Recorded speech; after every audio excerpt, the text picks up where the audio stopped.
Hi, this is Liqian Ren, Director of Modern Alpha Wisdom Tree ETFs. Welcome to China of Tomorrow podcast series, where we navigate China, India, Japan, and the broader emerging markets with members of Wisdom Tree and other industry leaders. Hi, today is February 18th, 2025.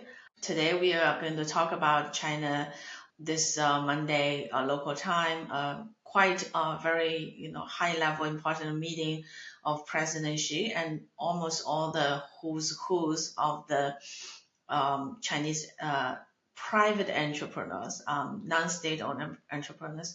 And we also talk a little bit about a Chinese animation movie that has become the highest grossing animation movies. It's highest grossing of all movies in China. The highest grossing anime, I think, in the world. It's been getting a lot of local media attention. So quickly mention that and hopefully explaining, some of the similarities of what's happening in China tech versus what's happening in the movie theaters. So first, very important news. It's probably all over Twitter. President Xi and the top Chinese private entrepreneurs met, and this is supposed to show, the government is not cracking down on any local private entrepreneurs anymore. Particular the Alibaba CEO, ex-CEO Jack Ma, his Chinese name is Ma Yun, also showed up. But there are a couple interesting things. First, I'll give my take. I think this is not a start of the new regime, but this is more confirmation. I think in the last 6 months that the China side of regulation risk of Chinese companies is very low. So this is government's way to finally say that, look, you don't believe me, but we have the president to come and meet you guys. So it is pretty high profile, but I think the interesting thing is that China equity has done very well, but particularly the equity that's listed in US and in Hong Kong. The local Asia is actually much more muted. So I think that also something interesting for people to observe. The local entrepreneurs and the local investors was less enthusiastic than probably overseas investors. I think what really needs to is that there are a lot of talk about, the couple of people who didn't go, like the Baidu CEO and the Pinduoduo ex-CEO. I would say don't read into too much of it. This is much more about confirmation of the government's risk and a little bit more prominent display of China's challenges and strategy in competing with US. So there are more than 20, 30 private entrepreneurs all went, but there were 6 featured speakers. So the 6 who were featured are first, number one, Huawei. For those who are not familiar, it's a company that US put the sanction on, the first tech company. Their revenue after US put the sanctions on it's not entirely clear, but their revenue was down like 30-40% because of the sanctions, but they are bouncing back. At least, not as probably as much as before, but they are doing well considering how much they have been sanctioned. The other ones are there's a Unitree robotics, which China, for those who look at social media, there was these robotic dogs, which they've been also quite cutting edge in terms of their technology. DeepSeek, people have heard about it. And then there are 3, I would say, they're much less known outside China. So there's a company CEO whose company is much more agricultural related. And then the other is semiconductor related. And then the last one is Xiaomi, which is more consumer electronics related. I think from this you can definitely you can see, we've been talking about this. The China-US tech competition is really the key of everything. um, Taiwan or all the other things, the macro, those things, it's not the top priority for the government, I would say. For now, China's top priority is to be able to do well under the US sanctions. So I think that is really the main the main thing, and this meeting shows that. Now, I think it's going to take a quite um, bumpy road. As I mentioned, you see the overseas investors were much more enthusiastic of all this than the local investors. So I think either the local investors are seeing something, the overseas investors are missing, and also the overseas investor maybe uh, getting ahead of the sentiment. So we'll see. I think it's the final is probably a little bit in the middle. The local investor will come around a little bit, and the overseas investor will also probably come around a little bit in terms of what's truly going to impact the company's profitability, because that is, in the end, that's what matters, right? The earnings, whether these tech companies can actually make money, translate from cutting edge technology into money. I think that's still something which I think it is going to be much more middle of the road than overly optimistic or overly pessimistic people are predicting.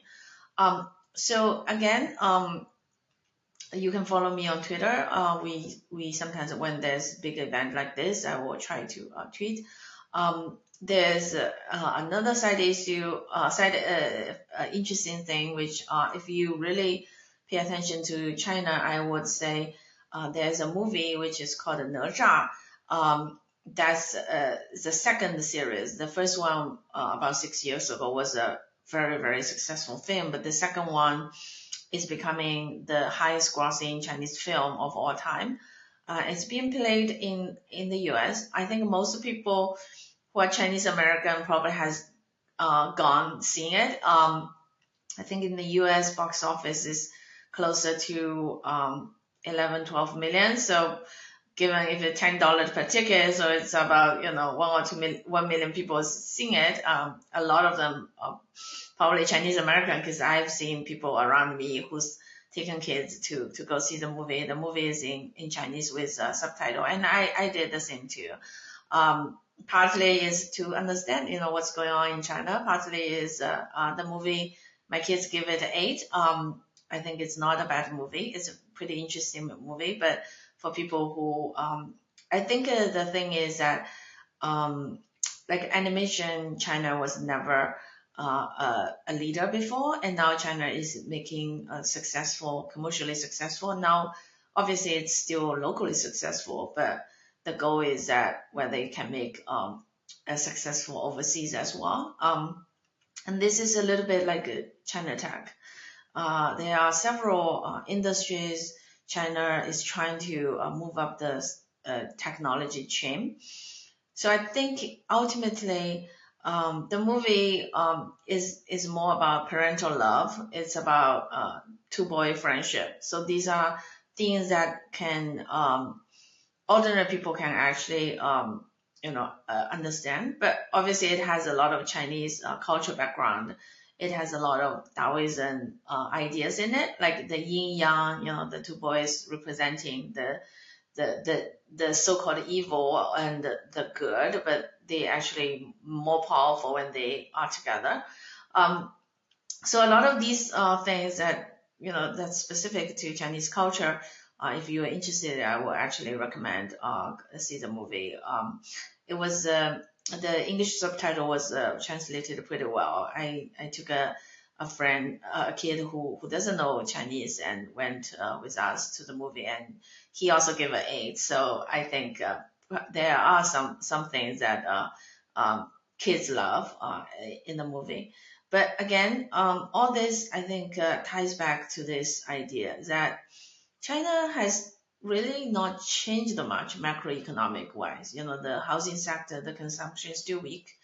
but people's perception of China has changed. And also sentiment has changed. So that's where you see the first through the September, the government's way of, kind of stimulus, buying of the stocks. Even though what actually they do is not a lot. But secondly, is DeepSeek, showing China can do some innovation as well. I think that we've talked in this podcast before. I think you cannot completely dismiss the innovation out of China. There are um, a lot of accumulation of technology. It's very difficult for Chinese to get H1 visa in the last couple of years, or some of the Chinese students to come and study in the US. So actually, China have a quite a large supply of local talents, and from the DeepSeek, a lot of their teachers were trained in the U.S., but they were able to do things that's still cutting edge. So I think DeepSeek showed China was not the gap between U.S. China. U.S. still leads, just like we see more models coming out of ChatGPT and Grok. I think DeepSeek just shows that China is keeping up with the pace. It's not leading, but it's keeping up, and that itself give people. So ultimately, in terms of portfolio, it's again, the message we've been saying, have some China, but China is a high risk. So depends on how frequent you trade, how much risk you can take. I think you decide how much China you want in your portfolio. Because indeed there are still risks. The tariffs on China, I don't think it's going to stay 10%. I think just President Trump is just preoccupied right now. After he, finished his domestic agenda, he will focus on China and come up with a lot of negative. From China equity point of view, it's negative, but he will come out a lot of the things for China. So I think that we definitely should be aware of. But in the short run, right now, the sentiment on China indeed is better, and we recommend people check out some of the strategies from our website. We have a designated China strategy. We also have emerging market funds that has either 0% China or some China, like 10% China, or full weight of China, which is about 25%. Depends on the strategy you deploy. It's between 20 and 25% of China weight in a typical emerging market. So again, thank you, and we hope to bring more of the what's going on in China and how they translate into investment to you. And thank you.